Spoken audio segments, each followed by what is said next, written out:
checkup. You get a layup to take it, and an and one.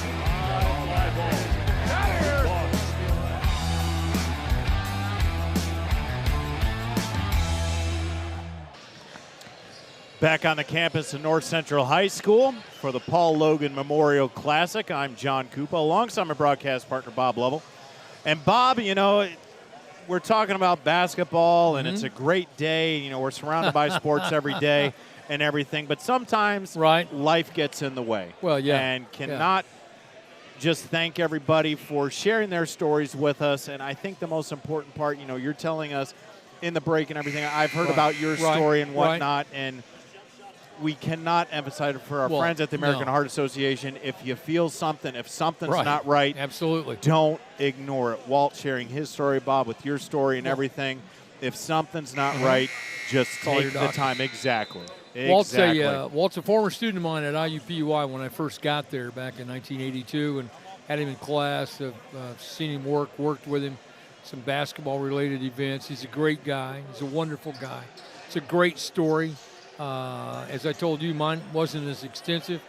I had your normal everyday heart attack in 2005, and thanks to a great interventionist, I'm here to this day. But I get checked all the time, quite frankly, and I would say. And it takes you what, 10, 15 minutes to go in, have a stethoscope here, a touch on the throat here, whatever, but. It is so well worth it, Bob. You look at the accolades that you've had throughout the state of Indiana, Walt, what he's accomplished with his athletic programs and with you and whatnot. We just don't get those opportunities if you don't make the smart move and call your doctor just to get it checked out. So well said. Make sure you do that. And we are back underway with Evansville in control of the ball here in the second half. Here's Swanson, early three. Back iron, no good. Gets his own rebound. Underneath the Langley, he'll throw it down. Well, you know, just a great hustle on the part of Evansville Wrights on the three-point shot. No one closes out correctly. They run out of the defense, a long rebound back, and results in easy hoop for Wrights. There's Washington, long three, and he got it. Answers it off a tremendous penetration off the baseline and kick out. Both teams still just not executing like you'd like them to. They're still playing hard. Here's Mitchell now into Knowles. That ball stripped away. KJ Mark just got an open lane, blew right past Swanson with no hesitation. So KJ Mark leading all scorers with 12. Clearly not the start you're looking for your Evansville Wrights coming out of the locker room.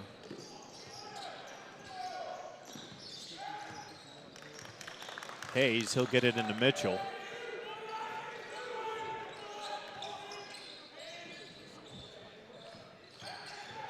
Swanson back in the hands of Mitchell. He's bothered. Gets it down low, but that ball stripped away by Horvath. Gets it ahead to Wilkerson. And gets it over the outstretched arms of Mitchell. How about Horvath on the pass on the baseline? It was tremendous. So the lead is 22. That ball stripped out. It'll stay with Evansville. Horvath, you know, right there to come back, get great pressure, had it, slipped away, bounces on the end line or the sideline. And, you know, the pressure that Park Tudor's putting on Evansville Wrights right now is pretty unrelenting. Here's Mitchell. Now to Knowles. Now there's Swanson.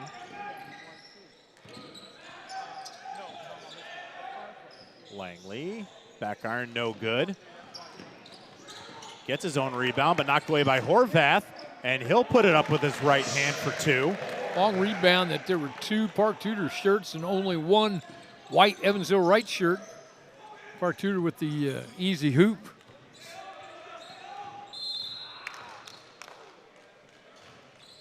And Wilkerson just didn't get his feet quick enough in front of Swanson, so he'll draw the foul.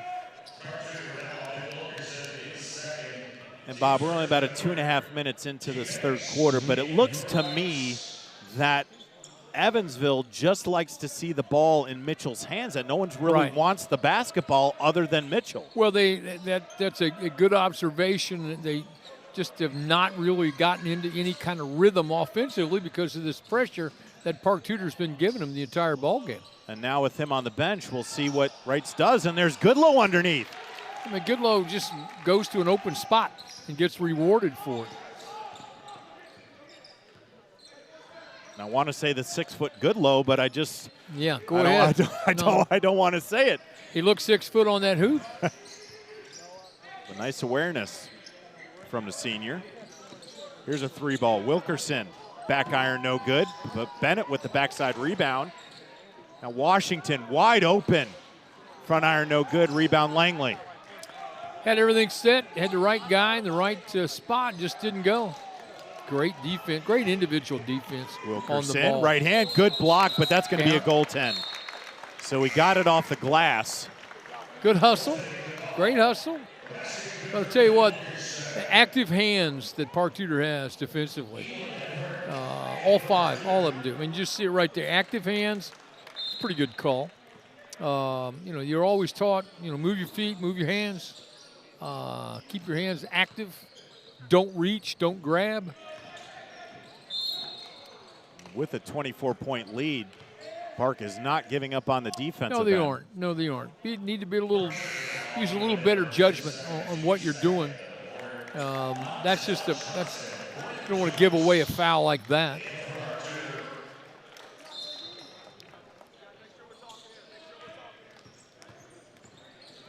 Swanson all the way to the cup, but that was knocked away. Brennan Doak stepped in the way, knocked it away from Swanson. Good low to inbound.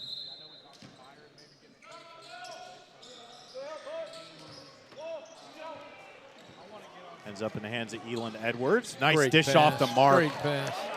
He had big-time numbers, and he made the right decision. Tremendous pass. Langley, too heavy.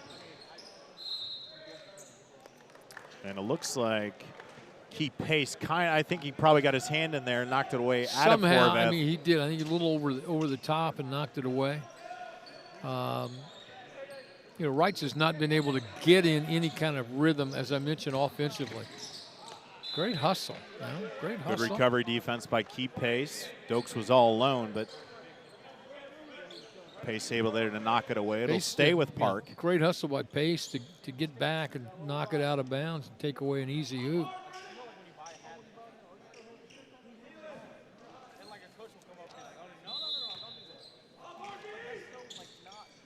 Johnson inbound. Horvath 3. Front iron no good. There's Dokes. Had the easy bucket. Just couldn't finish. Ball still there. Johnson a block by Knowles.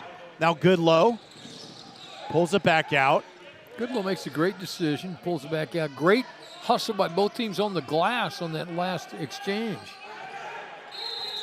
5 seconds. And Langley just couldn't decide what to do with it. Had no help. He's waiting on a screen that never showed, and instead of just putting it on the deck and trying to get away from the trouble, gets called for the 5 second.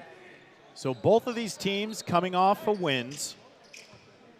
Wrights beat the Castle Knights 67-65. It was last Friday, the 15th. That's a big win. It's a really big win for Evansville Wrights. The turnover here, back in the hands of Wrights. Here's Goodlow. Trying to look for separation, hounded by Mark. Langley, jumper, top of the key, no good. Horvath collects the rebound. Dokes works the block. Good spin move, just didn't know what to do with it. But he gets the right-hand floater. Yeah, he did. He knew exactly what to do. I'm with you. He got himself. Dokes found himself in a position where he didn't realize how wide open he was. Yeah. And then went back the other way and made it a more difficult shot. When in doubt, just put it up on the rim. What a great move. Tell you what, the spin move was impressive. So now what am I going to do? Well, just go ahead and knock it in.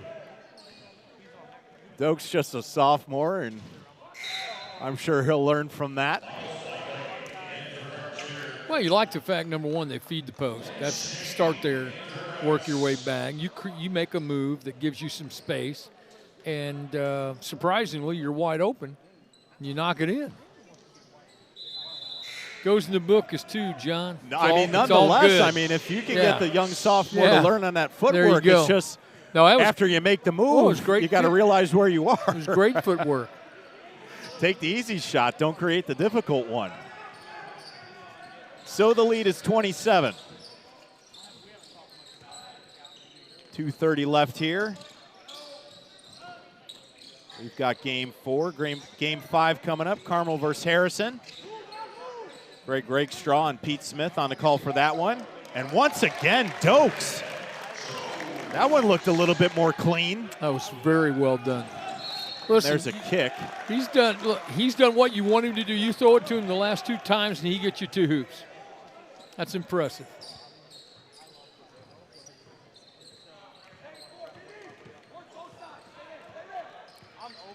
So they get Cal Bostic off the bench. Horvath found a seam, but that was blocked immediately. Yeah, Aiden Knowles with good recovery defense on the backside. Bailed him out on it because he was, they had sealed him out, sealed him off, and he really had nowhere to go. So Cal Bostic places Dokes, who got good minutes there.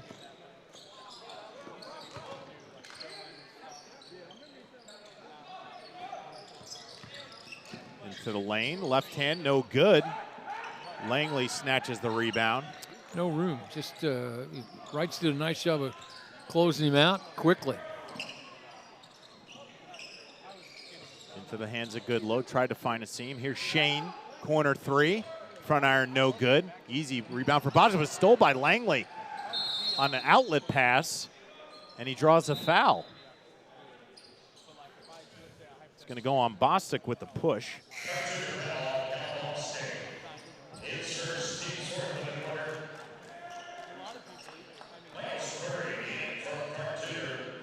The new issue Hoosier Basketball Magazine is now being printed, so you can order now by calling or texting 317-925-8200. Many of the state's outstanding seniors are pictured on the front cover. 54 years, Hoosier Basketball Magazine. John. And I know, Bob, that a lot of the younger athletes that we've seen today probably have a good chance of being on that cover someday. Yes, the way they've played. John, I'm able to remember that it's 54 years because it's the same. It came out the same year my wife and I got married. And so you want to remember how many years you've been married when you get to, 54. It is a good thing to remember. And so is that how you remember 54? The anniversary, Bob? Well, I just think of when Hoosier basketball comes out to the missus. I remember when it comes out to make sure I took care of the presents, the gifts I should have given. Just make sure you give her the gift and not a copy of Hoosier, which still is a great gift, by the way. I think she would read it cover to cover, quite frankly. There's a blocking call on Shane. Great pick and roll, tremendous pick and roll, a great pass. You get in a game like this, John, sometimes it's hard to concentrate, hard to execute. You got to focus, you got to maintain, you got to play the game like it's even. You got to play with that same intensity and that same execution. But Wiley with a good take. Move. Riley got to the rim in a hurry and finished. So Miles Wiley, the sophomore, into double digits with 11. Good backside pass. Shane left all alone. Sometimes when you double team, John, you leave people open. And, you had 4 people on the same page and 1 who wasn't. So coming up on 30 left here in the third quarter. The lead is 29. Johnson, up and under move, couldn't finish that. Mitchell with the rebound. He did everything but. He just got himself in a position where he couldn't get it back up on the rim. Mitchell did everything there but finished the basket. Kick out pass. Johnson, one-on-one versus Mitchell. Thought better about the situation and pulled up from about 7 feet. 7 seconds. Shane. Oh my. And that's going to go with Park with 4.2 left on the clock.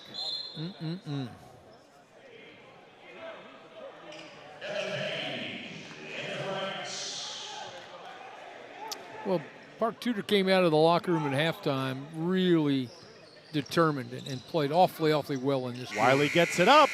but off the back iron, no good. So the lead gets to 29. We've got 1 quarter to play at the Paul Logan Memorial Tournament here on the ISC Sports Network. Brewer jams it home. That ball wiggles in and into the back of the net. A little fireworks in the first half. Throw it up for Tillman. Whoa, my goodness. 122.60 for Penn. What a swim! 6 of them. Shot at the buzzer. Got it! She got it! Oh my goodness, what a shot! Hello! Did it again. Hello! Made the highlight reel again. That goes to Mentor and all kinds of room to run. Down the middle of the field, and he will not be touched. Jackson, hello! There we go. Stokes throws it, caught, ball ricochets. Wow. A huge hit. Wow. This has been an amazing display of goal scoring. Chris Shields is one of Indiana's top officials and is also responsible for the assignment of officials for many major events, including this one, the Paul Logan Memorial Classic.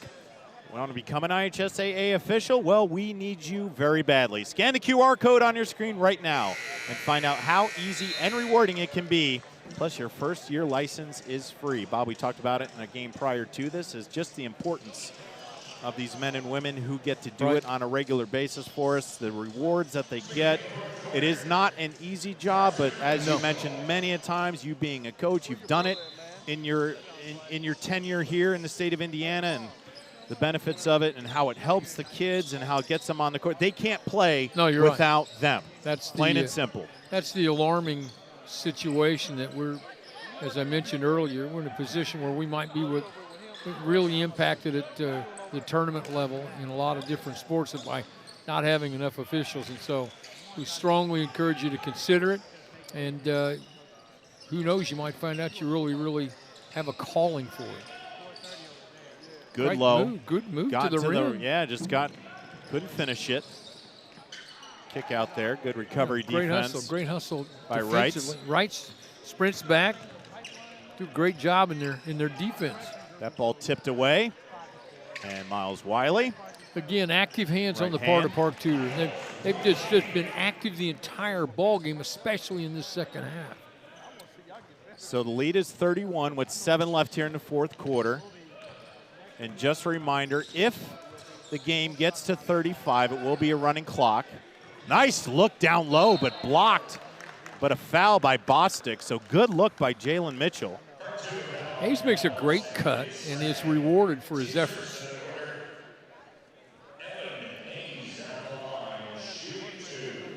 You see it there. Good look down low on a cutting Evan Hayes. Hayes makes a great cut. And I mean, you look at it and you think, well, you know, Jalen Mitchell has done a lot of good things. He can score, he can pass it. Great on the glass.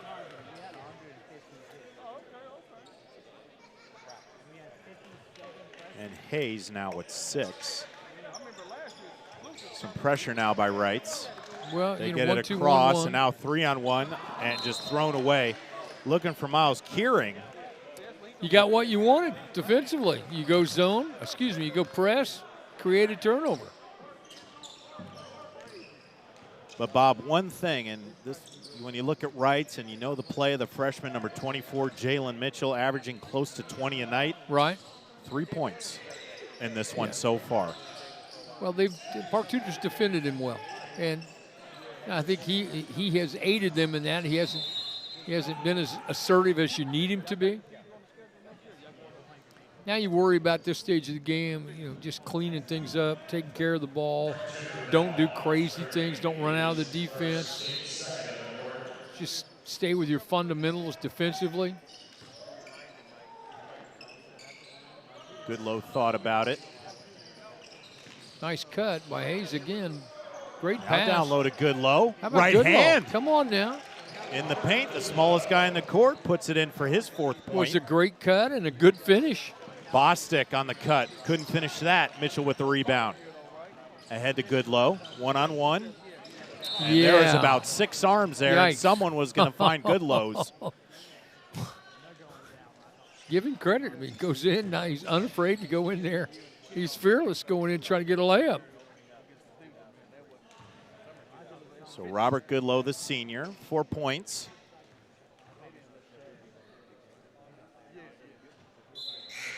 Couldn't hit that. And we'll have a hockey line change here. Sean Gregg, Drew Miller, and Brennan Dokes will re-enter.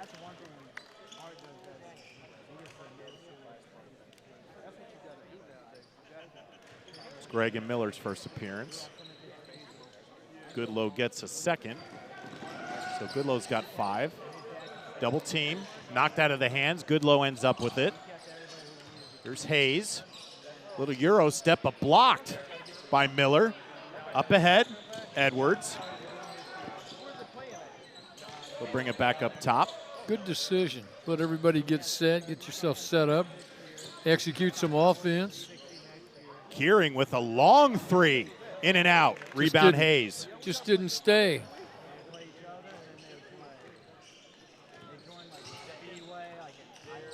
Now here's Swanson.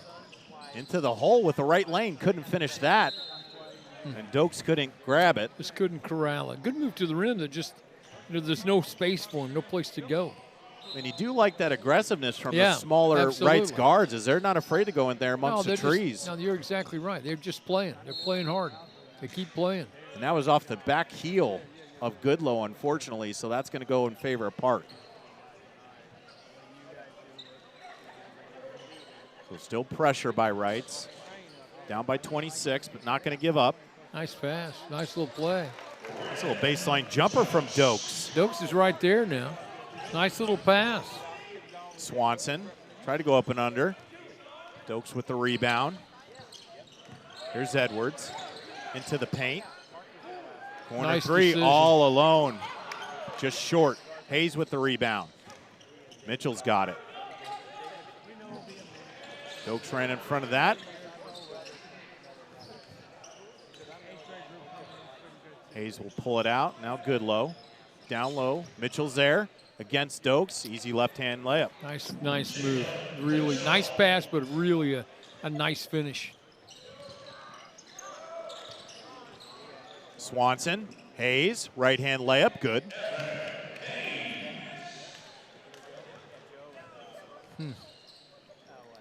Well, I mean, a little spurt here by Wrights. Kids are still playing hard, playing better.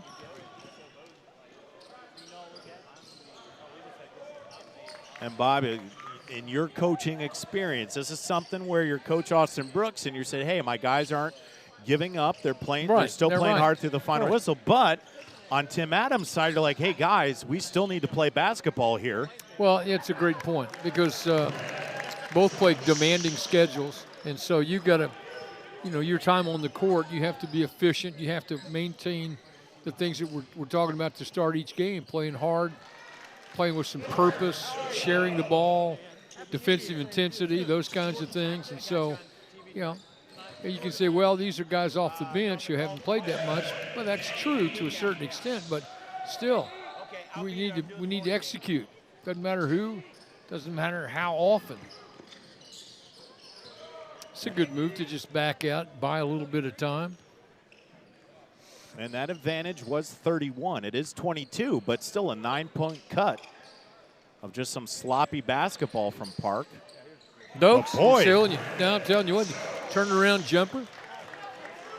I tell you, get him from about 15 feet in. Well, he's been impressive now offensively. He's done a lot of good things. And just a sophomore. Nice pass. And able to finish was Aiden Knowles. So he gets his first 2.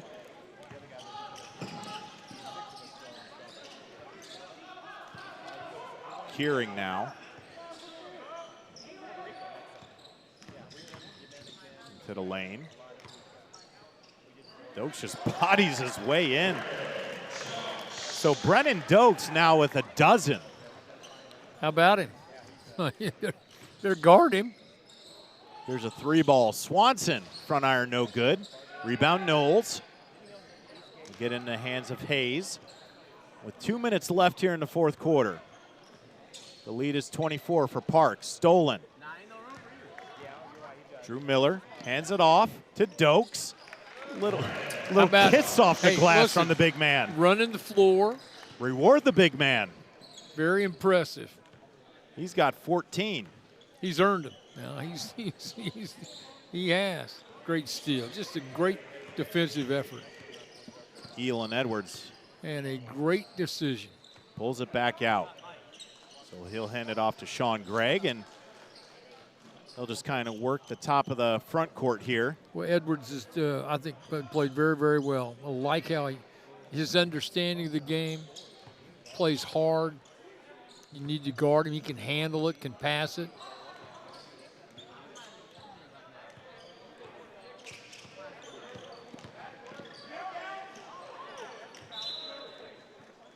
Sean Gregg tried to take Aiden Knowles one-on-one, and nice block. Knowles won that battle.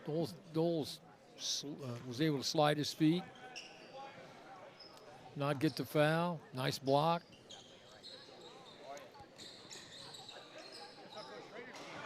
And corner jumper no good. Rebounded by Hayes. Nice up and under.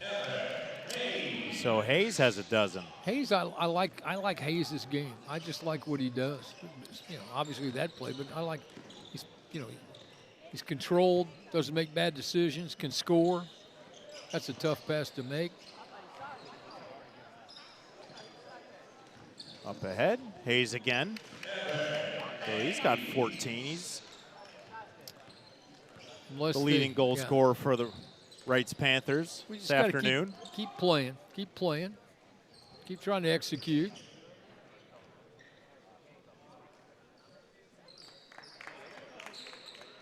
And they'll just wind this down. I think that's a good 10 decision. seconds left. Just pull this out. Well, Bob, I do want to say it's been a pleasure, my friend. It's been my honor. Thank you very much. You know, you hear about all the things that you have to, and I say this on a serious note, is that all your accomplishments and accolades I appreciate is at the state of Indiana. The least they could do is have you honored in their tutelage and everything that they have. So what you've done for the state of Indiana has absolutely been phenomenal. You're kind. It's been a pleasure to work with you this afternoon. And our final here from Game 4 of the Paul Logan Memorial Classic, 66-50, 68-46. For my broadcast partner, Bob Lovell, and our entire ISC Sports Network crew, I'm John Cupo. Game 5 coming up. Carmel versus Harrison. Greg Rakestraw and Pete Smith on the call. Have a great and safe New Year's, everybody. We'll see you later. Thanks for tuning in.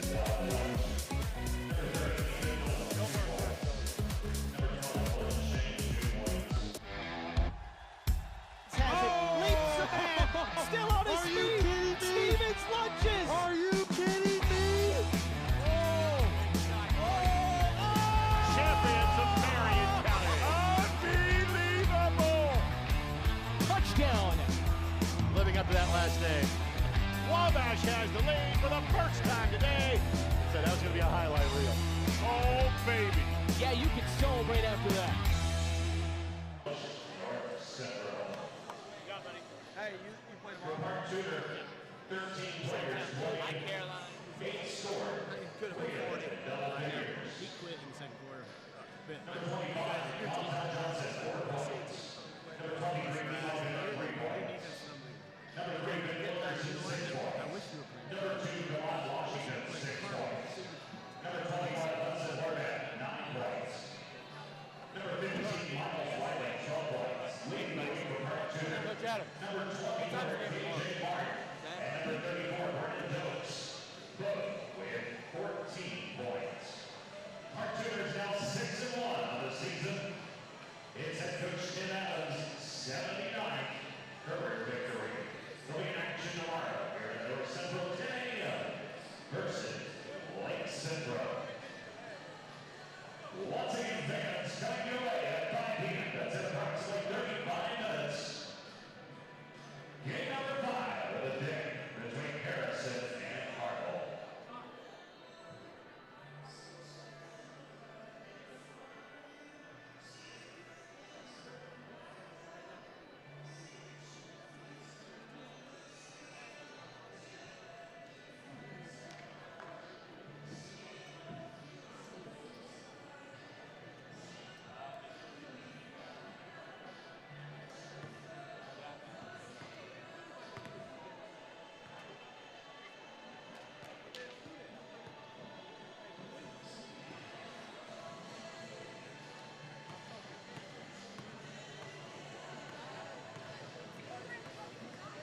I can just take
ready to rumble.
From North Central High School, it is time for game number 5 of the Paul Logan Memorial Classic here on the ISC Sports Network. The Carmel Greyhounds are part of the field this year, as are 2 teams from Evansville and Harrison, trying to do better than went right in the previous game as Park Tudor dispatched of them with ease. This is a Harrison team, though, the defending champions of the Southern Indiana Athletic Conference and off to a 6-1 start this season. Alongside Pete Smith, my name is Greg Rakestraw. Thank you so much for joining us. And Pete, this is a Carmel team we know has been kind of going through it as of late. Beaten by Cathedral last Friday at 2-6. This is their longest losing streak, having dropped 5 in a row in some time. in some time, probably since I was coaching at Carmel, quite frankly. Kind of reminds me of one of my Carmel teams. Young, thin, not real strong, pretty well skilled, need to play the tempo, though, that best gives them the chance to win. I know this Harrison team has caught your attention, a chance to kind of do a little scouting and watch their victory at Bloomington South, which says a lot. What catches your attention about Nathan Fleener's team? Unbelievable balance. They have 5 guys averaging in double figures, and one of them is not even a starter. They have a lot of weapons. They play basketball well together. As you mentioned, first time in 16 years. They won the SEAC, and he's really excited about this team and the future. He's got some good young kids on this team, Let's too. get to the keys to the game. What are you focusing on for our 3 keys tonight, Coach? I got transition defense. Carmel has got to get back and make sure they get the secondary break stopped by Harrison. Rebound is going to be a big key. 2, 6, 7 kids in the middle for Harrison. They play them together sometimes. Most second chance points has a great chance of winning, and controlling the tempo. Carmel needs to play at a pace where every possession counts, because though they've made some turnovers this year, they're a little higher turnover team than usual. The funny thing is that when you look at this Carmel team, you tend to look at offensive issues. 44 points a game, 26% from three-point range in the season. But if you followed them and you see they're giving up 53 points a game, that's a lot for a Scott Heddy, now Ryan Osborne coach team. It is, yeah. The discipleship, you're exactly right. Coach Osborne uses a lot of things that Coach Heddy did, and yeah, that's a high number for them. Alex Kudo, Ryan Clevenger, Evan Harold, Mitchell Malloy, and Julian Vogt, the starting 5 for the Greyhounds. Again, leading scorers, Kudo, Harrell, and Clevenger. The last time that we saw Evan Harrell was against this North Central team on December the 15th. The sophomore was very impressive in that one. Scored 20 points. He was very impressive. We saw him the week before against the North Central, against Noblesville. Not impressive. Just because he's a sophomore, he's going to have ups and downs. Starting 5 for the Harrison Warriors, Malachi McNair, Shane Sims, Eli Spear, Jay Summit, rounded out by Caden Baird. They have 5 different players that are scoring double digits on a per game basis. How good is Harrison? One of those double digit per game scorers comes off the bench, and he's 6'7". In terms of Brooks Thomas, 75 points a game. Pete, the first 4 games out of the chute, the Warriors scored 80 or more points. Yeah, they've looked good on film, and they're off to a great start. They're 1 blemish on the season. Not a bad loss to a 49-46 outcome against Jeffersonville, who we saw last week in the Kokomo Holiday Tournament. Yeah, very impressed by Jeffersonville. South Bend Riley, who we also saw in the Kokomo Tournament, beat them on what I've heard is between a half-court and 3/4 court shot this afternoon in a game played at Fishers High School. I heard that right. Greyhound great Jeff Shepard told me that before we went on the air. So I was impressed with Riley and Kokomo, too. They played very well. Alex Daniels done a really good job there. Jay Summit will jump for Harrison. Evan Harrell has the honors for Carmel. Of course, Carmel gets to play in this gym every other year as part of a long-standing rivalry. First time that Carmel has played a school from Evansville since beating Wright in the Forum Tip-Off Classic 4 years ago in Southport. That Wrights team featured eventual Indiana Hoosier Christian Lander. Man-to-man by Harrison. And both these teams will play tomorrow here as well. Harrison will take on Pike. Carmel will take on Trinity out of Louisville, that we will see in our next game on both ISC and MyNDTV 23, and an over and back violation against the Greyhounds. Yeah, controlling tempo is great, but 35 seconds off the clock and not get a shot. I think Coach Fleener, the coach of the Warriors, feels very good about that first possession. They switched all screens, played good, solid half-court defense. And again, by Carmel's standards, their turnover number is high as well. 13's a pretty good number. It's a lot for Carmel. Scoop attempt by Summit does not go. Rebound controlled by the Hounds. Kudo and Clevenger, the 2 returnees with the most experience from last year's 15-win output that saw the Hounds knocked off by Westfield in the sectional opener. Kudo, catch and shoot 3, and if those are going down, the Hounds got a fighting chance. Yeah, nice flare screen there to get him open by Evan Harrell. Good possession, 2 reversals and a good shot that time. And at the other end, earn a travel violation called against Shane Sims. Harrison just shy of 14 turnovers a game. That's a little bit different, though. They play such a high possession game. 13 turnovers, so is a pretty good number. Well, they average almost 75 points a game. And again, the only game that they've lost, they scored 46 in because Jeffersonville controlled the tempo like Carmel's going to try to do tonight. Harrison is the 4th leading scoring team in the state, only behind Crystal House, Manual, Cathedral, and Richmond. Malloy. By the way, there's a little bit of a taller Malloy nice back here cut. watching the game tonight as Harrell onset back cut gets the bucket on the assist from Mitchell Malloy. Yeah, nice pass by Mitchell. He does a lot of things that don't show up on the stat sheet. Last win for Carmel was against Plainfield on December the 2nd. In the lane, McNair couldn't make but got the rebound, and Malachi McNair, who averages a double-double at 16 points and 11 rebounds a game. McNair, in fact, is 15th in the state in rebounding. Gets Harrison's first bucket. Yeah, on a second chance point, unfortunately. Yeah, 1 for 2 shooting so far for him. But as is usually the case, Carmel makes you play their tempo. Harrell, nice drive and kick. Malloy for 3, not normally in his repertoire, but it was an open look, couldn't get it to go. Sims the rebound. 6 assists a game for Sims. He's 14th in the state in that number, and Summit connects. And of all the numbers I can throw at you about Harrison, Pete, they're shooting 56% from the floor. I know, their stats are eye-popping. Jay Summit averages 11, 5.5 rebounds, and 5 assists. I mean, my goodness, that's a great stat line for the 6'4 junior. And this is a great chance for them to play a pair of Indianapolis teams. Moving screen on Evan Harrell. His first foul, and turnover number 2 committed by the Hounds here in the opening 3 minutes. And I think part of the reason was he had the arm bars up kind of to set that screen, and he's 6'8", 6'7", or 6'8", and he just got in a bad position there. It was unfortunate, not planned. Some more numbers for the Warriors. They are 13th in the Sagarin ratings, 18th in the coaches poll, number 12 in the AP. So they're receiving votes in that category. McNair just walks his man down the lane, and gravity is his friend as the ball rolls in. 6 consecutive points for Harrison. I think you saw a mismatch there with the sophomore on him, Harrell. Carmel really doesn't have a body to put on him. That's the problem. Extra pass to Votes. Catch and shoot 3 for Votes is good. And believe me, those open threes have not been going down for Carmel so far this year. Now, he's got great feet.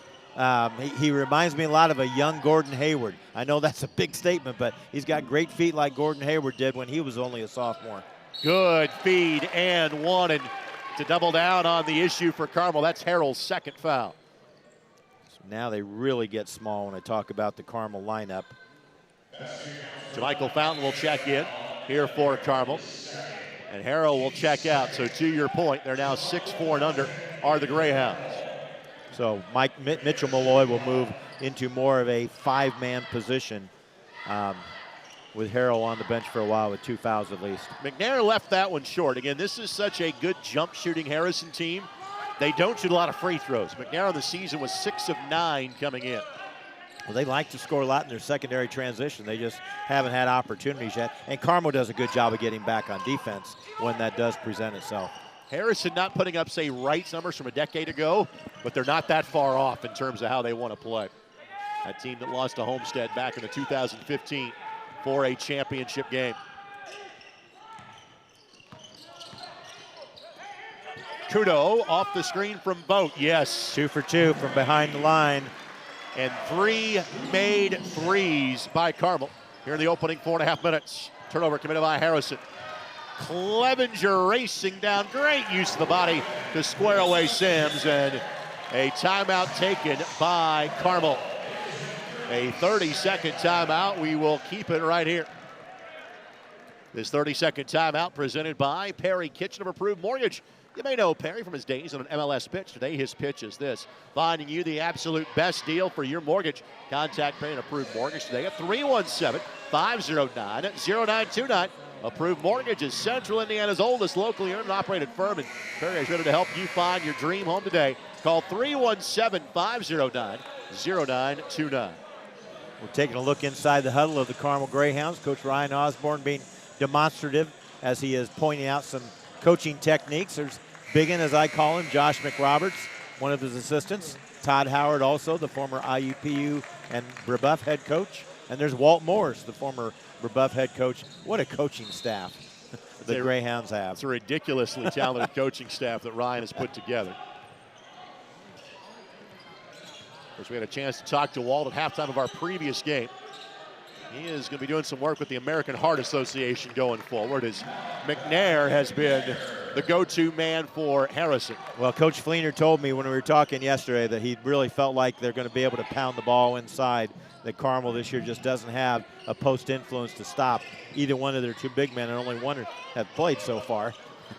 And obviously that is atypical for this Carmel team, but this is the reloading year for this Carmel Greyhound Ball Club. Oh, very young team, except Clevenger here at the point and Malloy. Fountain, perhaps a little extra step. Kudo trying to make it 3 for 3 and not that time. Good closeout by Caden Bard. I was going to say the same thing. Summit off the window, no. Malloy tips it out, but unfortunately tipped it right out to where Harrison had their guards ready. It's a spear in the lane. Good job by Vogt. Get hands on it. But eventually, the Warriors track it down and get an open 3 out of it. And Eli Spear, who is shooting 52% from three-point range, knocks it home. Well, that's the son of Brian Spear, the former Harrison coach for, boy, a long time. I coached against him when I coached at Guerin Catholic, and Brian now on the bench as a volunteer or as a varsity assistant. He's left education. He was the AD, and now he's on the bench helping out his son's team and helping Coach Fleener, who was an assistant to him. Good basket cut by Kudo. Quick hands by Bard. Ball out of bounds to Carmel.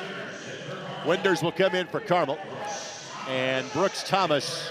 And again, what a luxury. You've got a 6'7" player averaging, get this, 11 points, 5.5 boards, and 5 assists a game. Bring him off the bench.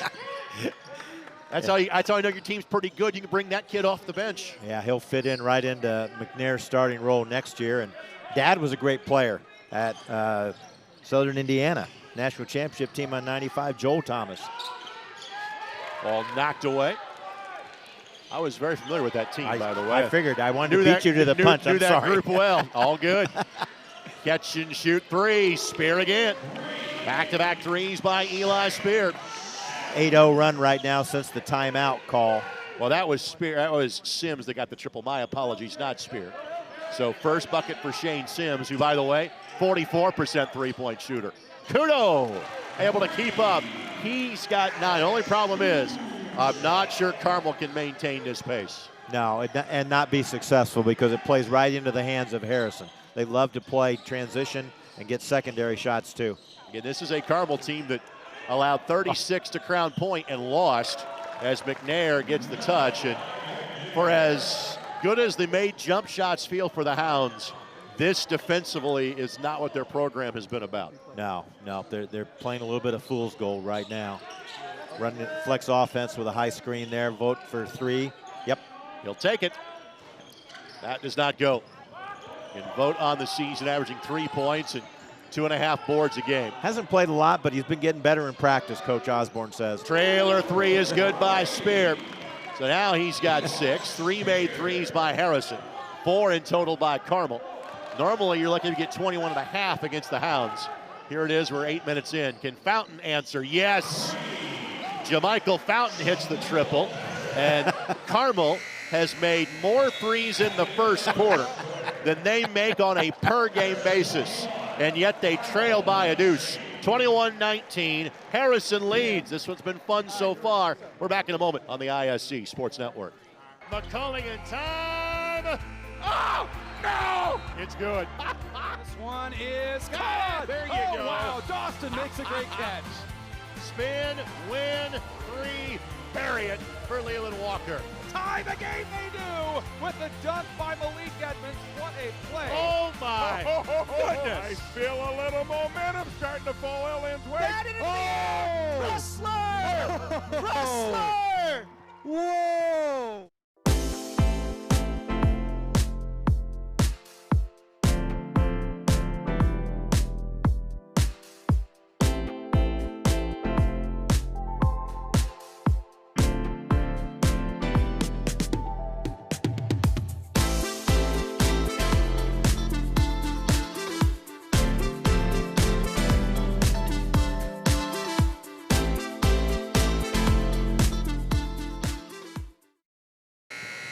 I want to thank our tremendous ISC Sports Network crew. Thanks to Vince Morales in the truck. Thanks to Rob Lynch in the chair behind us. Thanks to our camera operators as well. Otto, the German kid, is on one camera. And then the Guns N' Roses fan Slash is on the other. This is the first of two that Pete and I have here tonight. Trinity and North Central. That game will be on MyIndy TV as well. Our TV coverage starts at 6:30. Tip time a little after 6:40. Catch and shoot three that does not go. That's Eli Spear that missed it. Max Winders checked in at the quarter break. Number 14 just set the screen there for Clevenger. Quinn Murphy, the senior, in there as well. Murphy, 4 points a game. Clevenger missed it. Good hustle by Winders. Winders, again, primarily a baseball player at Carmel High School. Kind of new to basketball for his senior year.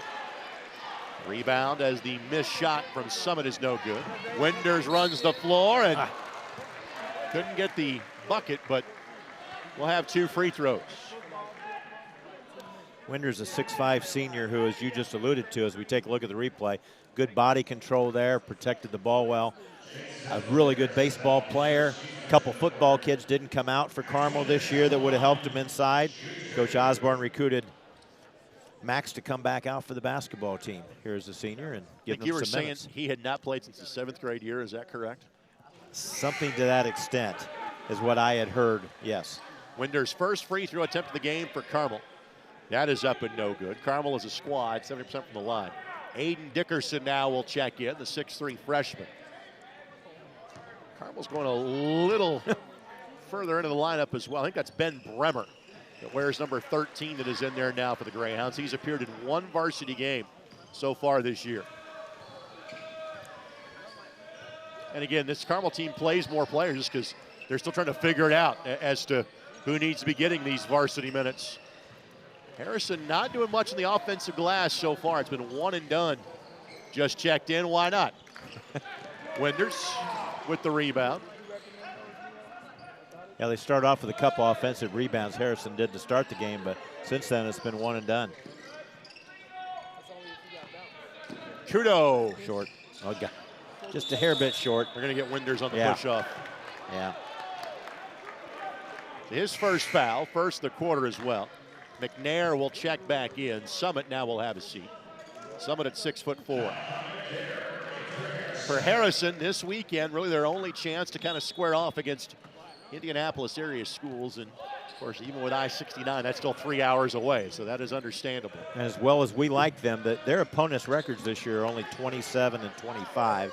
Carmel's opponents 46 and 16. So a big step up for Harrison to come to the Indianapolis area and play 2 really good quality opponents. But that's part of what the Christmas break is about. You can do that. It's good to see Harrison taking advantage of that. Bard finds Spear.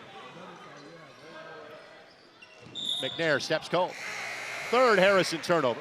You know, you referenced the strength of schedule Carmel has played. It's part of the reason why in the Sagarin ratings, they're 48th. They haven't won in 4 weeks. They're still in the top 50 in the state because of how good their schedule is. Right, so you just got to put that into content sometimes when you're looking at who you're playing. Brian Kendrick has checked in for the first time. Averages 3 points a game. Good 3-point shooter for Harrison. They only go about 7 deep, so we've got their lineups pretty well figured out there. Good take there by Murphy. He's going to draw the foul and shoot 2.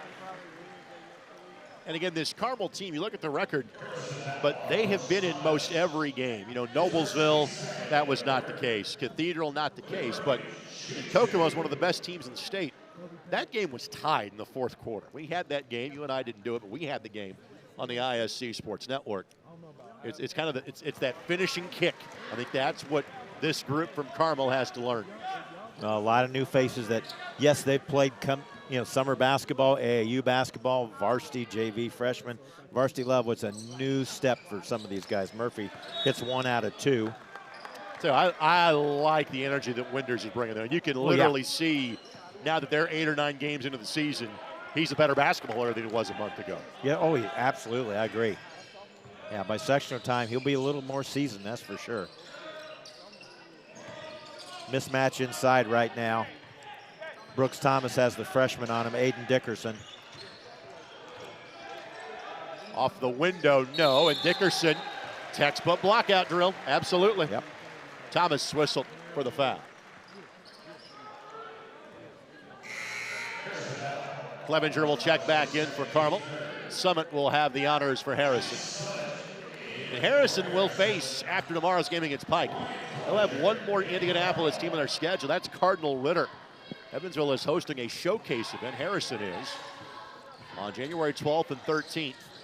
They'll host Ritter, and they'll host Springfield Southeast of Illinois. Other than that, it is largely games against SIAC competition. Extra pass, Dickerson lines up a three. Well done. Nice possession. I was just thinking in my head with Kuto on the bench right now, where's the scoring going to come for Carmel in this situation? Nice ball movement is Dickerson. Dickerson wise beyond his years in terms of being judicious on his three-point shots. PD is 4 of 5 from three-point range this year. And Carmel now has made 6 threes. McNair. And again, Carmel does not have an answer for McNair. No, he's doing a great job of being patient. He had a nice duck-in move there right in the middle of the paint, too close to the rim. But that is the first Harrison bucket of the quarter. 3, yes. That is Bremer. So Bremer gets his first bucket of the game. 7 made threes for Carmel. And for those that are tuning in, and we're kind of giving the woe is me lines about Carmel struggles, they're like, wait a minute, they just made 7 threes in the first half. Trust me, this has not been their MO all year. They are shooting 26% from three-point range in the season. They've made 7 in 12 minutes. Yeah, they've looked really sharp as Alex Kuto comes back in for Murphy. Quinn Murphy with a good job off the bench, set a couple high post screens that freed some shooters here. I look for Harrison maybe to mix it up defensively here in a little bit. They liked his half-court man-to-man, but he also has some pretty good things up his sleeve. I was talking to Coach Fleener. Clevenger, good move. Pulls the string and got it to go. I think he saw the strength advantage on this matchup here as we take a look at the replay there. He gets past Brian Kendrick, and Kendrick a little bit more svelte and thinner than the stronger Clevenger. Nice job there by Ryan to get to the rim and has a chance for the old-fashioned three-point play. And Clevenger started last year, averaging 9.5 points a game. It has been a struggle from the line so far this year for Ryan, 59%. But Clevenger connects on that. So I'm not sure. I mean, Carmel played Friday, obviously had Christmas on Monday. Gym was open somewhere at some time because they've been getting some shots in. No, they've been in the gym. I do know that. Coach Osborne, as of yesterday, could only give me 3 definite starters. He wasn't sure who's going to earn the 2 spots from his practices. You can tell that guys have been competing for playing time. That has paid off over the course of the last few days. I'm not sure I've done a broadcast Bremer's played this year for Carmel. Just his second game. Ooh. McNair got bumped. Winders, and that's his second foul. So fouls starting to rack up against the Carmel Bigs. So McNair will shoot 2. Really like this 6'7" seniors game, averaging 16 and 11 from the scoring and rebounding standpoint, but I like how he moves in the post. He's got pretty good feet. I like his head fakes, pump fakes he gives. McNair, for those that do not know, your Evansville geography, Harrison, the East Side Public School. In Evansville, we had Wrights, which is the West Side School. You got Bosque that's close to downtown, and if I need to tell you the directions of North and Central, something's wrong with you. As McNair got it to go. Of course, these days, and for many years, Castle has been a part of that league, but Vincent's, Lincoln, and Jasper, recent additions, as the SIAC is now 10 strong. Clevenger thought about it for a second. Bremer fires. My goodness. Boy, he was ready to shoot it. As soon as Alex Kuto had it in his hands, he was spotting it up. He had it on the tee already. I'm kind of looking at Ryan Osborne. His hands are kind of up in the air saying, I'm not sure he thought it was a good shot till it went in. Well, I like to play that way, and they're moving the ball really well. That was a nice set play. And that's a timeout going to be called by Harrison. It is a 30-second timeout. We'll keep it right here. Carmel has made 8 threes so far in the half. Well, you know about our friends at the Indy Card Exchange. You've been a partner of ours on ISC, well, since their store was located right next to North Central High School. These days, a little closer to Fisher's and Hamilton Southeastern on 96th Street. But before the holiday, I would tell you, hey, you need that last-minute Christmas gift? Go to Indy Card Exchange. Now, after Christmas, I'll tell you, you need to make some money after the holidays. You can sell some of your collection. Or you want to maybe spend some of that holiday cash? The Indy Card Exchange would be the place to go. Always online, IndyCardExchange.com to see if you can make money off of your collection. They got a lot of great angles, don't they, that Indy Card Exchange? Sell, buy, they got it all. It's kind of like us on the ISC Sports Network. It's how the deal works. Greg Rakestraw, Pete Smith with you. Game 5 of 6 today, the Paul Logan Classic. We have been honored to be a part of this event now each of the last 4 years at North Central High School. And the roots of this holiday tournament have gone on for some time. Extra pass, lines up, Spear for 3, and rattles our Sims, excuse me. So Sims makes his second 3. Spear's got 2, Sims has 2. 4 as a team for Harrison. They average making 7.5 threes a game. Warriors needed that. They were on the slide for a while. Jack Perry is in there as well for Carmel. 6'2 junior. He's played now his 5th varsity game of the season. 5 of 9. Kudo pulls from 18, yes. 11 points now for this 5'10 junior, Alex Kudo. And it's that part of his game is why he's going to be playing basketball after his days at Carmel a couple of years from now. Kind of level is still to be determined for Alex. He's such a great combo guard. He can bring it up, but he's got such a good stroke on the perimeter. If he has a sniff of Division I, obviously has to be as a point guard. Maybe as a smaller college guard, he could be a 2 and off guard. Jeremiah Harrison is their 4th. And Carmel is averaging 44 points a game. They're sitting on 35 with a minute and a half to go before halftime.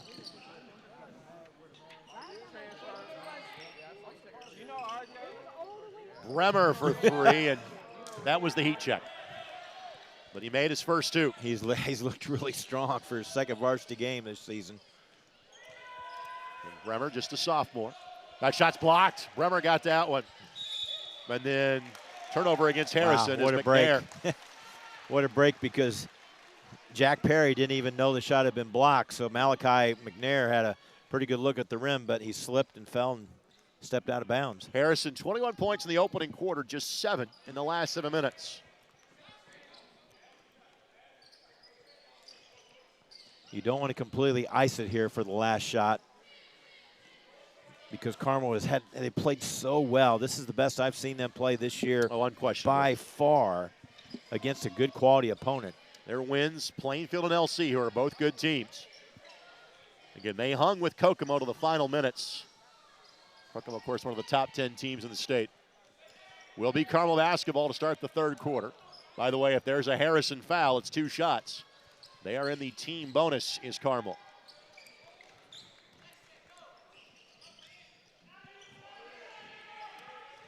Just old Carolina Dean Smith 4 corners right now for Carmel.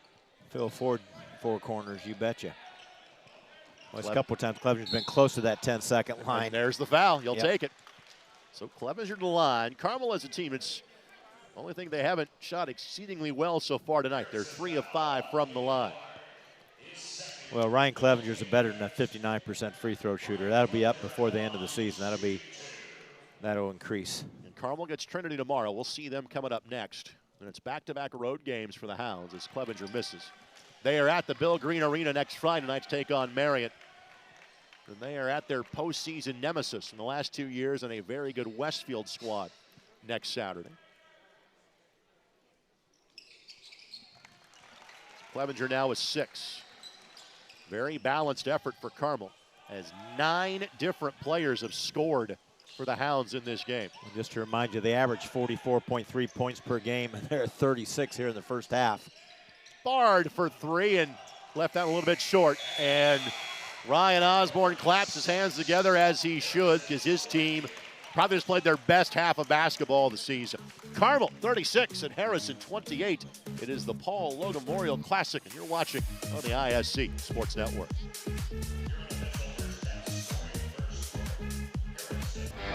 Ball here. Harrison. Harrison scores.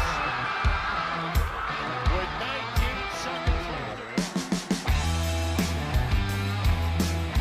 Big players, big boy. I'm telling you right now, that's awesome. I love it. That's the finish. You get a layup taken and an and one. Out of here.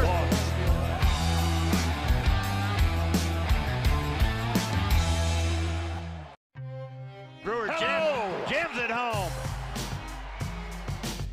That ball wiggles in and into the back of the net. A little fireworks in the first half. Throw it up for Tillman. Whoa, my goodness. 122-6-0 for Pin. What a swim! Six of them.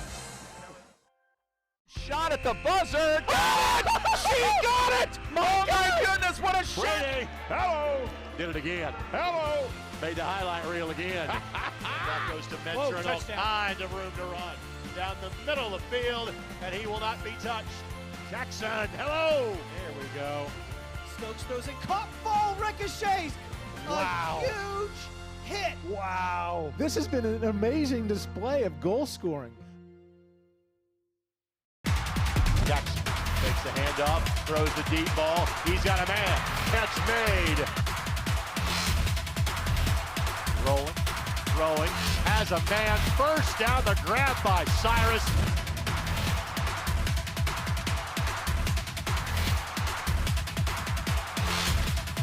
Billingsley keeps. Billingsley spins away from the tackle. Still going. Touchdown, Snyder.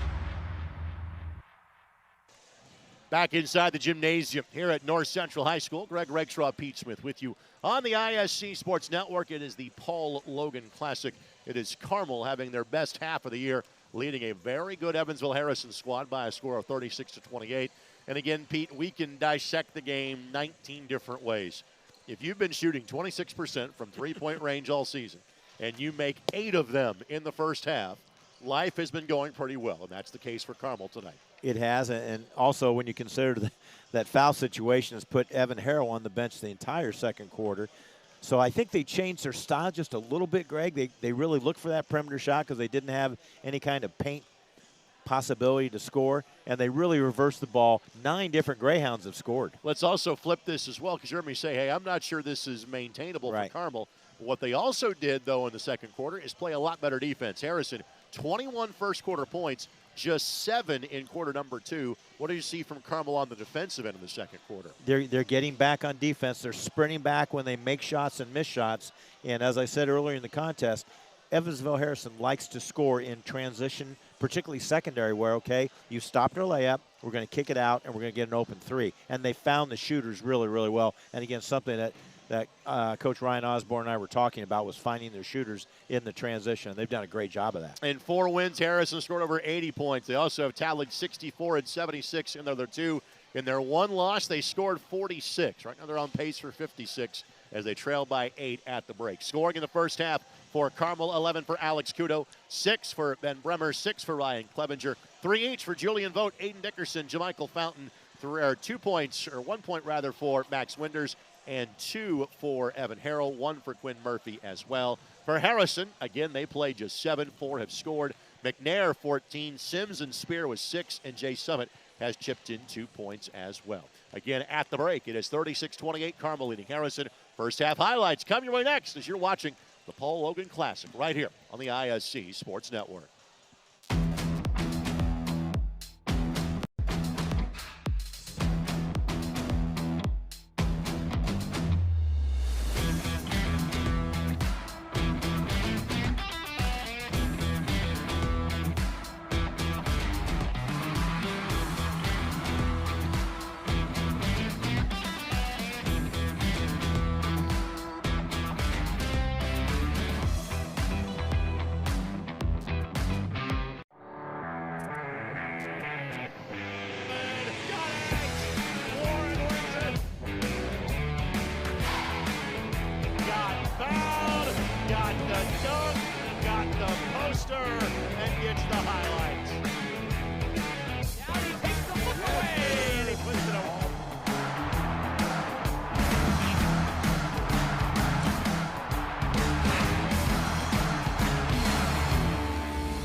A quick look at our first half highlights, and what they will be a lot of made jump shots. All right, Pete, let's talk about coaching strategy while the highlights fly by. If you're Ryan Osborne, clearly the answer is, hey, keep doing what you're doing. So to your young team, what is your motivational message to them at halftime? Well, you've got Evan Harrell coming back in the lineup. Don't forget he's got great moves around the basket, 15-foot and in particularly. Get him started. I think he'll get an early touch. I think Coach Osborne will get him an early touch. Just to remind the guys, we're not a jump shooting team necessarily, at least consistently. On the flip side of your Nathan Fleener, clearly this is a position you've not been in very much this year with a 6-1 record. What are you kind of harping on if you're the Harrison head coach? I think Coach Fleener probably will come out in some full court pressure. He hasn't had to this year much. He says it's in the repertoire of what we have, but we haven't had to use it. I think he needs to take Carmel got really comfortable there in that first and second quarter, moving the ball in that second quarter. A great second quarter, outscoring them 17-7 in the second. This has typically been a Carmel team that has been impervious to the press in years gone by. This year it might be a little different because the guards, while experienced in Kudo and Clevenger, are a little bit smaller. Just by my tally, just 2 first-half turnovers for Carmel. If they can replicate that, things looking good for Ryan Osborne's team to pick up their 3rd win of the season and their 1st win in 26 days. 36-28, Carmel leads Harrison. Third quarter action, North Central comes your way next here on the ISC Sports Network. Has it, leaps the man, still on his feet. Stevens lunges. Are you kidding me? Champions of Marion County. Unbelievable! Touchdown. Living up to that last name. Wabash has the lead for the first time today. Said that was going to be a highlight reel. Oh, baby. Yeah, you can celebrate after that.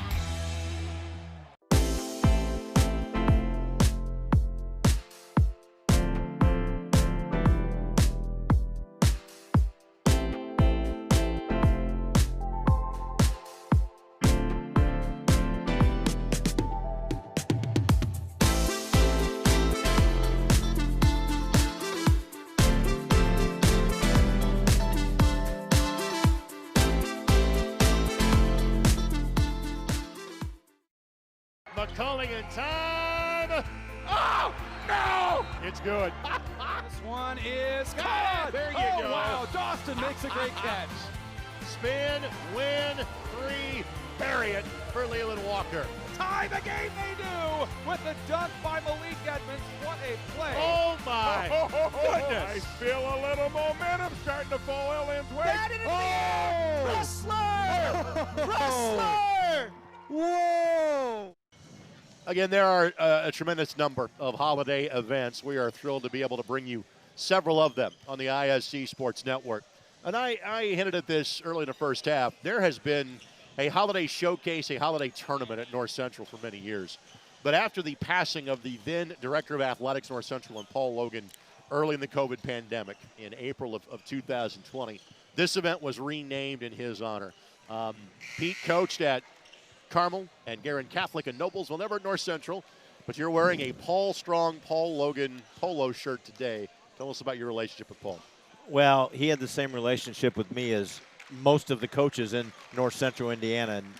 And he was just a wonderful athletic director, a former football coach. He had a passion for football, but his biggest passion was for North Central High School. He was a Panther in every sport as he assumed the AD job and was just a wonderful guy, product of Milroy, Indiana in Rush County, and UIndy guy. And just I think of him so often. He just left us way too early during that COVID experience. Well, his sons have followed his lead, all 3 of his kids into athletics. His daughter just wrapped up a tenure as a manager on the football program in the university. Literally, his son Michael is to our left. And yes, his kids' names, Will, Mike, and Sam. Just like Michael, just like any good linebacker would be, naming your 3 kids that way. But both of his 2 sons in the athletic administration here at North Central, or at the middle school level at North Central as well. And again, the family was kind of asked, "Hey, you want the basketball gym named after Paul? Do you want the football stadium named after Paul?" And they go, "No, we want the new field house, which is under construction as we speak." And the reason being, that way it's all of the athletic program. And yes, the construction process has been a long one. You frankly see it on your screen as we pan right when the action will head towards this end of the floor. But again, happy to recognize Paul, the person this event is named after here on ISC. Clevenger right down the lane and got it to go. The Clevenger with 8. Starting 5 back on the floor, including both Vogt as well as Evan Harrell.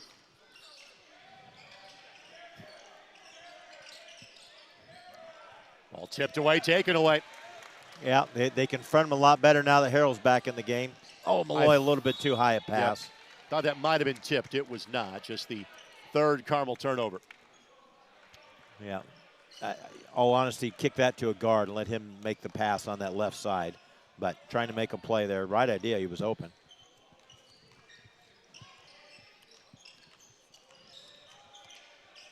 Good scoop. Just couldn't finish. But rare second chance look at Summit.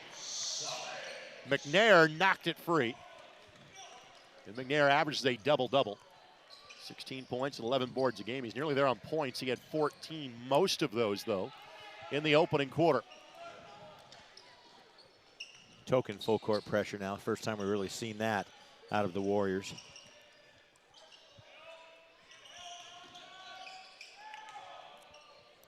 Harrell had it knocked away and ripped away. Good clean takeaway by Summit. Summit, a 6'4" junior at 11 points a game. Their 5th leading scorer.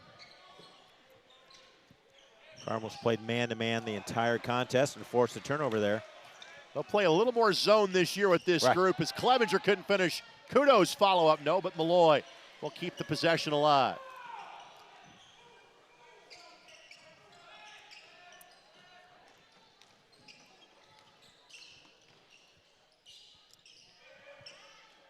Frankly, this continuity offense is not a bad thing for Carmel. Not saying slow it down, but again, just shrink the game a little bit with an 8-point lead.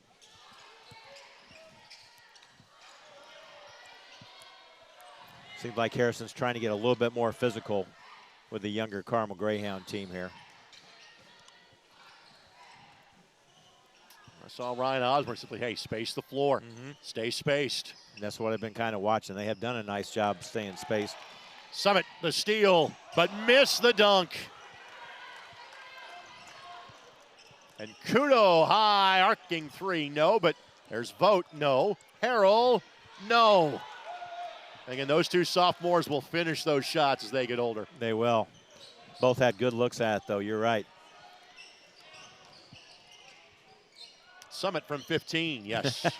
Okay, I'm going to miss the dunk, but I'm going to come back and stick a 12, 15-footer in your face. And here comes Harrison picking up a little bit more full court look here. Yeah, they'd forgotten until you heard Coach Fleener yelling at him and Coach Spear on the bench. A little 2-2-1 pickup here, and now let's see if that becomes a half-court trap.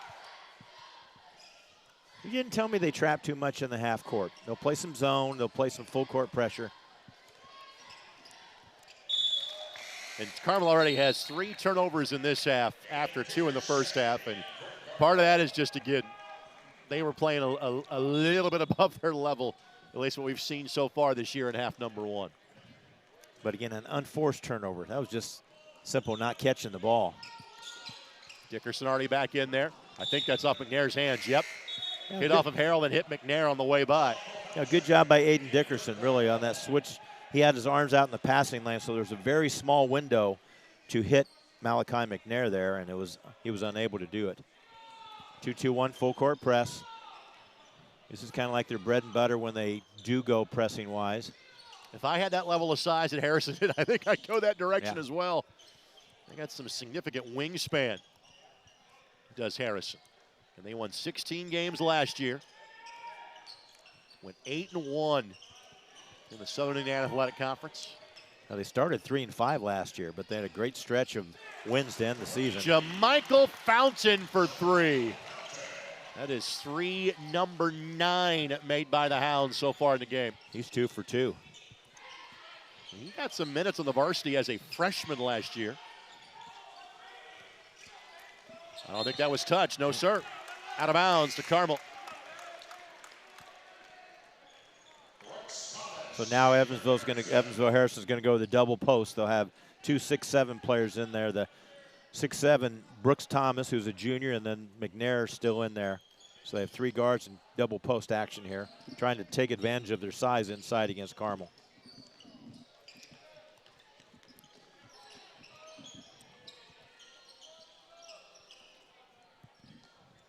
This is the tempo the Greyhounds normally like to play at, want to play at. Get Kuto an open 3. From 22, yes sir, Kuto has 14. How efficient has he been?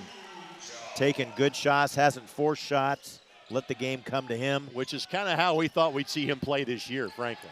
A lot more is asked of him. He was the point guard, but on a very senior-laden team last year. Of course, led by Indiana All-Star Sam Orm, now at Belmont. Pull up from Shane Sims is good. He's got 8. 30-second timeout taken by Harrison. Again, we'll keep it here. As always, it's time for Hoosier Basketball Magazine. The new issue is being printed as we speak. Order now by calling or texting 317-925-8200. And many of the state's outstanding seniors are pictured on the front cover. First time we've been inside the huddle of Harrison High School. Again, their head coach, Nathan Fleener, was a longtime assistant for Brian Spear, who's also in that picture, along with Joe Ettinson, the other varsity assistant. Social Studies Department head, Nathan Fleener is. IU graduate, Olivet Nazarene for his master's. Coached the city and sectional softball champs back in 2006. Played for Michael Adams, the great Michael Adams. I think an outstanding coach at Wrights High School. Volunteered for him 1 year before he got on the staff at Harrison, and served for a long time as an assistant to Coach Spear, who retired a couple years ago, became AD, and now is in the real estate world. Harrison has not won a boys basketball sectional as Harrell has picked up his 3rd foul. Finish the thought. Harrison looking for a first sectional crown in boys hoops since 2013. And boy, have they had some great players. But I think they got a crack at it this year. I think you're spot on. I think they do also. But when you think of Calbert Cheney going through there, Walter McCarty. Whew. Of course, those late 80s, early 90s for that group. Yeah, they were. And they had some good tournament teams then too. Yes, you probably watched them down there growing up in Southern Indiana. Absolutely. I was at the '89 semi-state at Roberts Stadium. Yeah. Memorial represented the town in that one. Of course, Evansville was like Fort Wayne, where they had, when there was the single class days, they had 2 separate sectionals that played at one location. At Fort Wayne, you have a couple at Memorial, and Evansville, you had a couple at Roberts Stadium. Again, they're not used to that. I'm referring to it with the Warriors. Harrison not used to doing a lot of traps on the ball. So are they doing things they don't practice very much right now when they do double the ball there? Good discipline by Carmel, which is something we've said, since about 2011. Oh, this offense spreads very, very well. Harrell. Oh, Harrell was open. Yeah, right idea, just bad execution on the pass. Yeah. And the turnovers are starting to rack up now for the Hounds after a great first half. Yeah, 2 in the first half, 5 in this quarter, but the lead has actually expanded for Carmel since halftime. McNair, just a grown man bucket right there. The senior on the sophomore just nudging out of the way with his shoulder. McNair is at an average of 16.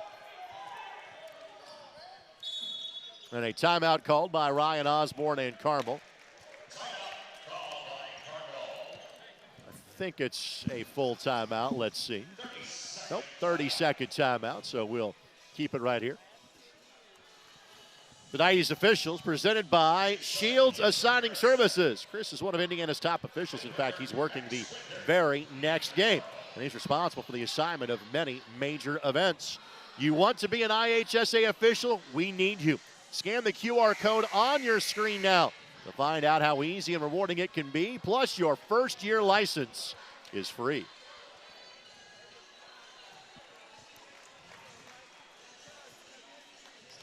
Nine players scored in that first half for the Greyhounds. Not all 9 have played yet in the second half. We'll see how the rotation dwindles down a little bit as the game comes to more of a conclusion. But Max Winder's back in there. He gave some really good minutes around in the post. Didn't score, but played good defense. I think he's going to be in there to guard Malachi McNair now. Give Harrell a little bit of a break. Here's a little bit of a half-court trap here by Harrison. Bremer back in there. So it is 4 subs on the floor for Carmel. But Kudo, the starting point guard, likely to be kind of the safety valve for the Hounds. It's not really a run and jump. It's more than just leave the ball or leave the weak side guard and go trap it.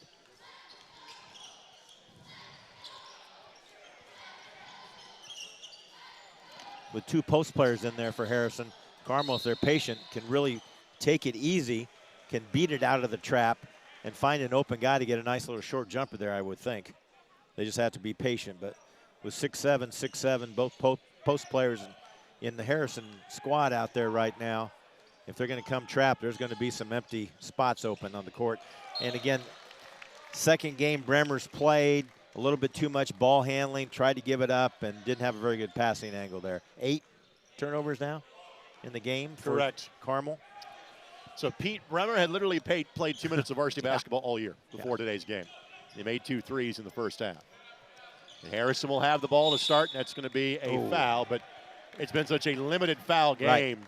It's just the second team foul of the quarter. First on Kudo.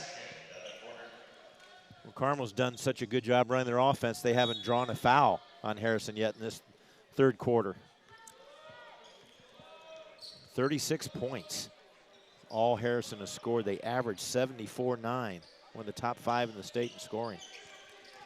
Clock is on your screen. Warriors got to go.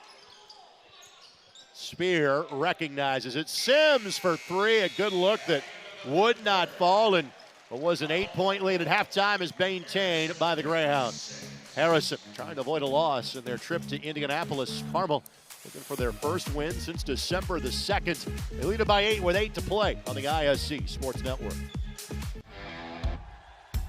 the man, still on his feet. Stevens lunges. Are you kidding me? Champions of Marion County.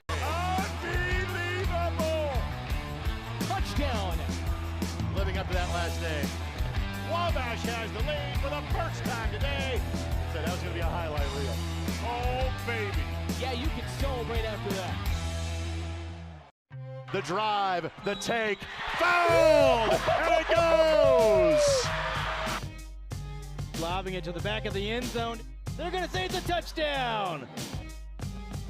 Left foot gets through. Goal for Vargas. Hamilton will score!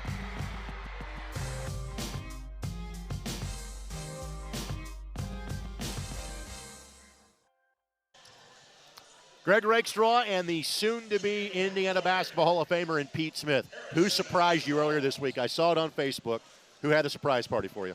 Last night, Prime 47, Jeremiah Hammonds and Kim Arbuckle and a bunch of friends. Had 65 people there when I opened the door. It was quite a night. Thanks for mentioning that. It was a lot of great friends and former players and golfing buddies and everything there. Thomas here back in for Harrison. Summit has been a big part of their offense in the second half. And that offensive foul, no doubt. Picture perfect by Ben Bremer. Boy, he stepped up and held his ground. And stepping up is the big key. When I say that, he stepped up to stop the drive. He didn't wait for him. Did you happen to see Colts tight end Will Mallory at Prime 47 last night?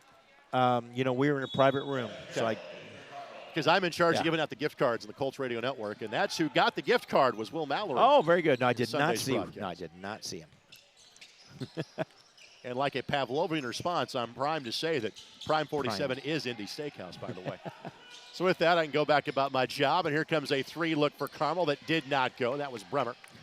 And the rebound corralled by McNair. But again, no transition points to that point. That was a rebound opportunity for them to high-low look. Thomas should score this. Harrell with a nice block. But there's Summit. And again, Harrell's doing his best to get around Thomas. He's a big boy. Yeah. And again, Harrell has a lot of skills and is 6'7", but there's going to be some time in the weight room in the offseason for him. This is going to be less than 7 minutes now of a lot of traps if Harrison's going to get back in the game. They got to move their feet, force some turnovers, which they did in that third quarter. They just can't score right now. They have 10 points in the second half.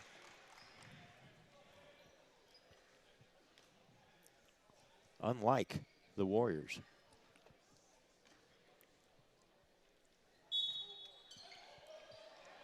Harrison will play Pike tomorrow. Carmel gets Trinity, which is something we've said in football for a while. Yeah.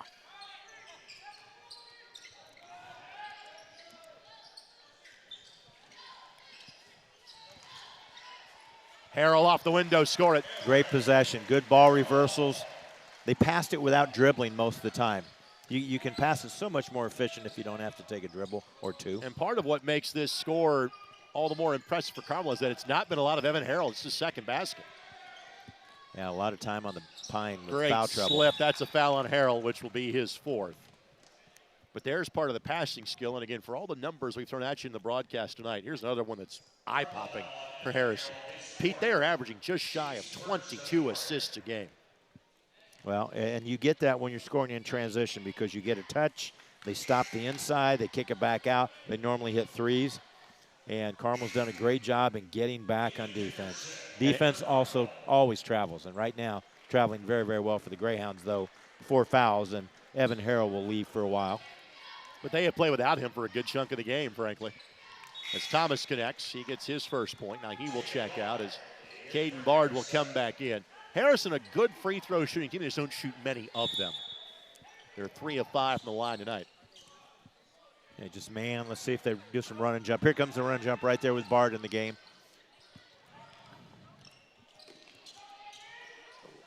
And timeout called by Ryan Osborne. That's a bad place to throw it. Right to a freshman in the dead spot, I call it, one of the 4 corners in the half court. Full timeout. We'll take it with them. 5:54 left to play in this one. Carmel leads at 46-39. It's the Paul Logan Classic on the ISC Sports Network. Fall means football, and on the ISC, we've got you covered all season long. Catch our broadcast live on television on MyNDTV 23 and Comcast 81, as well as streaming on ISCSportsNetwork.com. With a subscription to ISC for only $4.99 a month, you get access to our entire library, viewable anytime, anywhere, on our website or on the ISC app. Don't miss a single broadcast. ISC Sports Network. Football lives here. All Carmel events in the ISC Sports Network are presented by Main Street Barbershop. And Pete, as you probably know by now, it's no longer on Main Street. No, it's not. It's just off 116th and Keystone in Merchants Plaza. Doesn't even say Main Street Barbershop at the new location. That's okay, because you know it's the same great haircut, the same affordable rate, with the same great people taking care of you, like the Pride of Lanesville. No, not me. You don't mean cutting your hair. It's Matt Stilger. Stop by Main Street Barbershop. Just don't look for it on Main Street. I won't. I don't look for it anymore on Main Street when I go on Main Street. Look for it 116th and Keystone on Merchants Plaza. Very easy to get to compared sometimes to Main Street. Go to Planning and Sports, hang a right, and boom, you're there. Here comes the three-quarter court trap by Harrison. Yeah, it's just a scramble trap. Bard is just trapping anywhere he can. Carmel's got to catch it with 2 hands. Here's the inexperience sometimes at the varsity level. Touch last by Harrison. And everybody at the bench looks at Dickerson and said, go ahead and shoot that. You're 5 feet from the rim. Go ahead and take it. He has hit a 3 in the contest, the freshman Dickerson.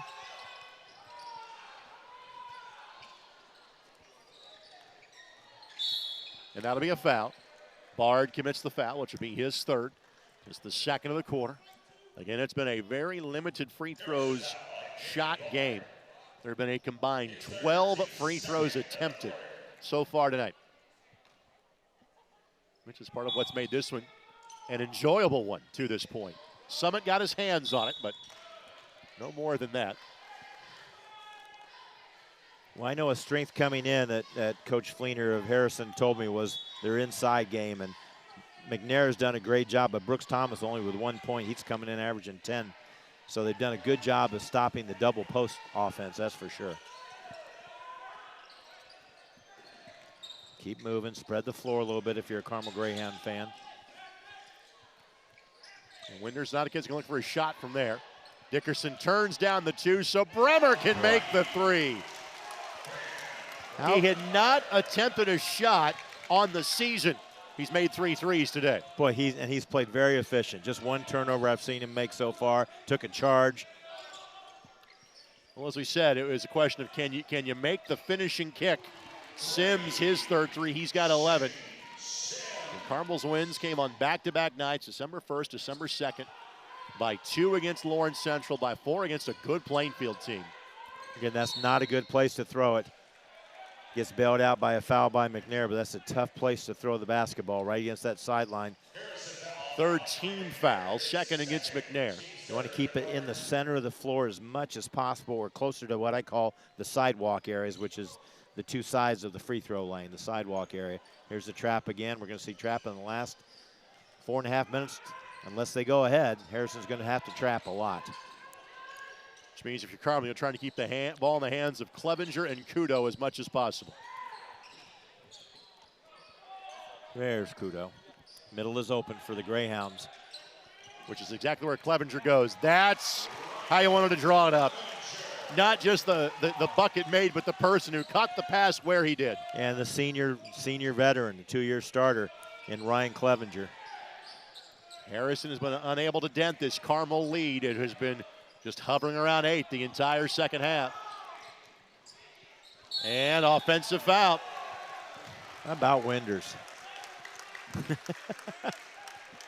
Maybe a baseball player, but the young man's turning into a better basketball player every time we see him. Did a great job of sliding and waiting for that charge. Well again, I point this out when people have asked about this Carmel team, because obviously they've been so good for the last decade. They had not lost back-to-back games in 7 years, and now they're on a 5-game losing streak. People ask about them. I said, well, here's part of the story. You've got a young man like Winders that at any other school in the State's probably a basketball player. He's been a focus as a baseball kid the last several years at Carmel. Not many athletes available like him in the kind of general student body, and Ryan Osborne asked for a timeout just to avoid a 10-second call here. I had it right at about 8 seconds at the time of the call out. My head, even though I'm retired, my head still ticks, ticks, ticks when that ball comes in. I don't think that skill goes away, Coach. We'll take a quick timeout, back in 30 seconds. Hounds the ball in a 9-point lead on ISC. The ISC Sports Network is your home for sports content across the Hoosier State. Find us live on TV and streaming or archived on our website and our app. The ISC is your one-stop shop for the content you want to see, including high school sports, college sports, and other great events throughout the year. Subscribe to our streaming service and get access to it all. ISC, local lives here. Back at North Central High School, this is Game 5 of the day. Again, these are all predetermined matchups, not really a tournament, a classic and invitational.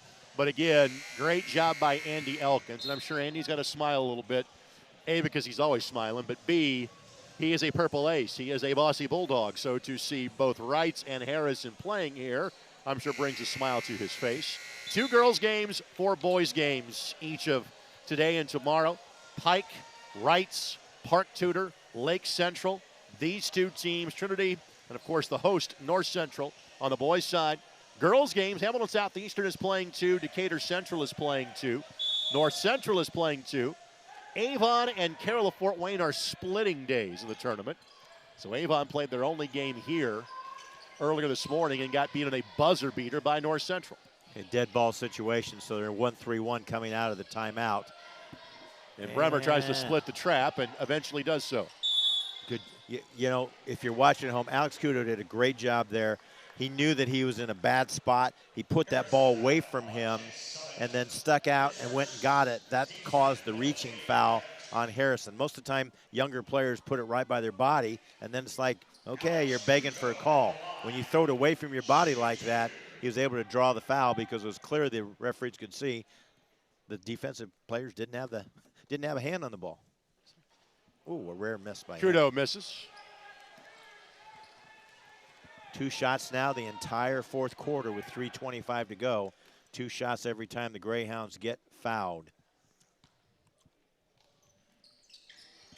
Kudo connects, and again, as good of a shooter as he is just 7 of 15 from the line this year. He'll get it turned around. It's early, but yeah, that's really kind of crazy.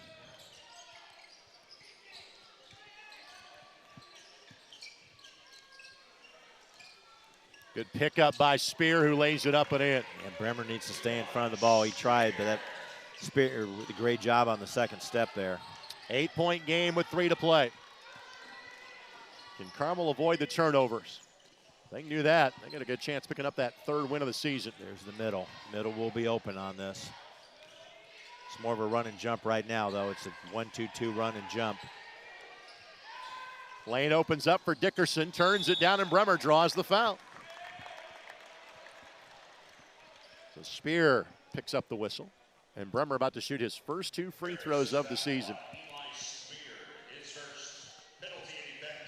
Well, I had a chance to talk to Coach Osborne last week, right after their loss to to North Central, before they played their last couple games against Cathedral, and he just said we just got to find a group. And this week, as they've been playing and competing against each other, and obviously Ben Bremer's had a good period of time practicing of late because we hadn't even seen him much until tonight. We've just seen him just for a little bit. Well, to your point, Pete, they played 11 players in today's game, yeah, which is rare for Carmel.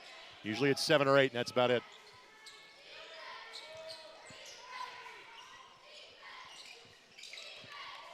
McNair, not that time, and Kudo, great board. Good. Harrison averages 75 points a game. Winders got blocked. They're sitting on 44 with 2:13 to play. Part of that is what Carmel has done historically, as Summit misses. And the rebound to Kudo as Bremer and Spear get tangled up. Kept that hand atop it. He did. Dickerson. I know people were yapping, but he kept his Didn't look hand. pretty, but it was effective. Yeah, very good. And at some point, you want to take the open layup. Well, he got blocked, but Winders able to track it down. And then he is fouled. And Winders will go to the line where he is 1 of 2 today and 2 of 4 on the season. Yeah, the rebounding has really been a big bugaboo for Harrison in this game. I thought second chance points, and they got right out of the gate, they got 2 second chance points in the start of the first quarter. And ever since then, Carmel's been getting every defensive rebound when the Warriors miss. And again, you touched on it as well. Again, this is, even if it is not the vintage Carmel team, it's still a step up in the normal level of competition for Harrison. It's just the difference in playing the 4A schools in the Evansville area, and they played Terre Haute schools. They played Jeffersonville, Floyd Central, New Albany. This is a step up.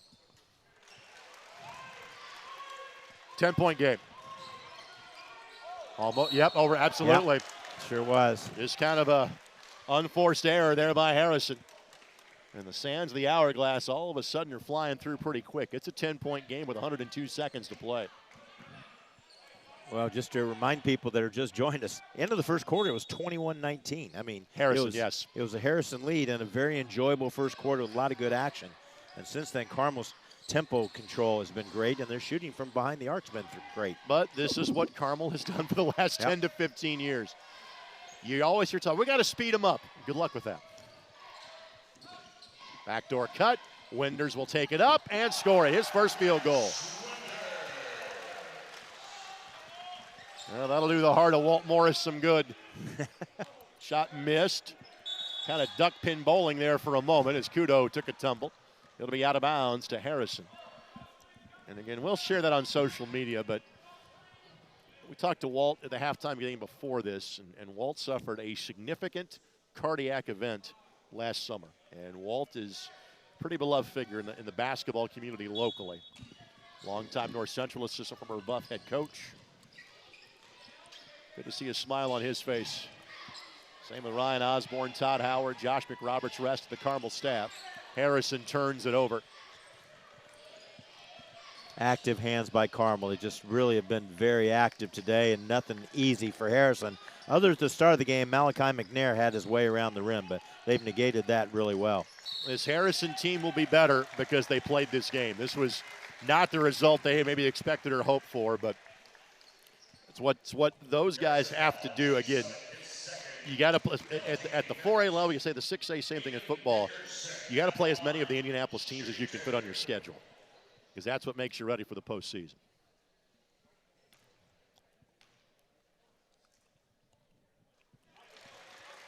So Dickerson connects, and these are his first free throws of the year. 6'3" freshman. And the Hounds' lead is up to 14, their largest of the day. Maybe their largest of the season. I don't have those stats, but. By the way, the 58 points they have scored, by far the most they have scored this season. As that shot from Sims does not go. Harrison a chance to get Pike tomorrow. We'll have that game for you on ISC. Anytime you make a trip like this, your main goal, you want to win as many games as possible, but don't leave a building without a victory.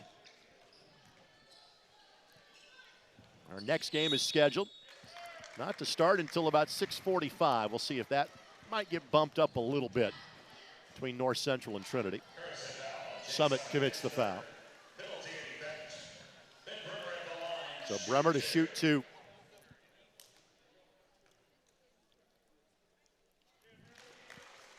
I tell you, he's been a definite highlight for Carmel. Second varsity game ever with very few minutes in the time before. They got a chance to play, and he's looked really sharp, defensively and offensively, taking the charge. I think his minutes are going to dramatically increase, Coach. After this game, if he practices well. Again, he's obviously earned it in practice. McNair with 18, but that's it and that's all. Carmel have to bring the ball across the half court. Well, there's not a minute to choose from, but clearly the performance of the season by Carmel as they dispatch Evansville Harrison 60-46. Pete, your final thoughts on this one? Great team balance by the Greyhounds. 9 players scored. Everyone made good contributions. Meanwhile, Harrison having a great season. This is one to learn from and figure out how to score against a team that controls the tempo. To paraphrase Mark Twain, rumors of the Hounds' demise have been greatly exaggerated. Carmel wins this one by 14. We'll take a break. At least those of you watching online, we will come back at 6:30 to begin our coverage of North Central and Trinity. But for now, goodbye from the north side of Indianapolis. One the Hounds will want to remember. They win by 14 on the ISC Sports Network. The drive, the take, fouled, and it goes! Lobbing it to the back of the end zone. They're going to say it's a touchdown. Left foot gets through. Goal for Vargas.